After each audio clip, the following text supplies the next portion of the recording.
J'ai une question piège. Est-ce que vous avez eu le temps de lire le dernier roman de Quentin Mouron? Non. Est-ce que vous l'avez dans le sac au moins? Mais non, en fait, ce qui s'est passé, c'est que j'aime énormément Quentin et je lui dois une réponse parce qu'il m'avait invité à boire un verre et j'ai eu un été un peu secoué. C'est qu'il m'a envoyé son livre pendant que je corrigeais les épreuves ou que je finissais plus ou moins le mien. Et je lui ai dit, c'est impossible pour moi de commencer à lire un livre maintenant alors que je suis en plein dans la fin de mon livre à moi. Parce que c'est le moment où, ben voilà, si vous trouvez un très bon livre, qu'est-ce qui vous dit que tout d'un coup, ah, ça c'est une bonne idée, et si je la mettais dedans, etc. C'est difficile de lire un livre qui n'est pas paru au moment où vous finissez votre livre à vous. C'est vraiment piégeux. Ça se dit piégeux, je ne sais pas, c'est un mot qu'on invente peut-être. On va dire fâcheux, que oui. En tout cas.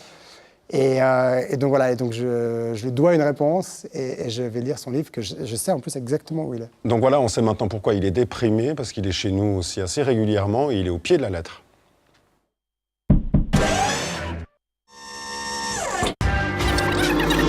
Il y a une mauvaise nouvelle, c'est que les internautes sont appelés à proliférer. Chers ethnologues, les hommes ne sont pas égaux et il en existe une sous-espèce plus furieuse, plus dangereuse, plus méprisable que les autres. Je veux bien entendu parler de la race des internautes. Ceux-ci se retrouvent sous toutes les latitudes. Ils poussent dans tous les sols. Ils ont une préférence marquée pour des tanières en forme de bunker, hermétiquement closes, qu'ils nomment pudiquement leur bureau. Ils ont une fascination pour la justice. C'est même d'ailleurs leur seule occupation.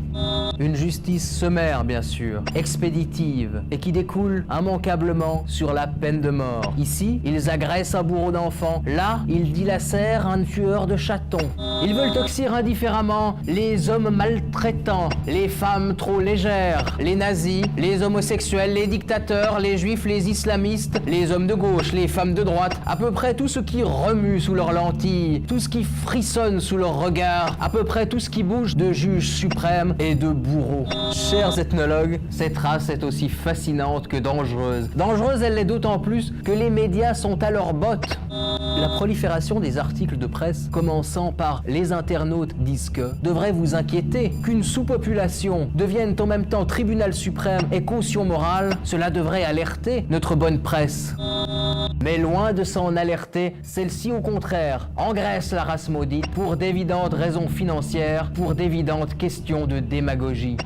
Chers ethnologues, apprenez à vous méfier de ces carnassiers sans âme. Ils sont dangereux. Leur dangerosité, leur nuisance n'a été que trop prouvée par la cohorte des accusés innocents et des adolescents suicidés. Chers ethnologues, il y a une mauvaise nouvelle, c'est que les internautes sont appelés à proliférer.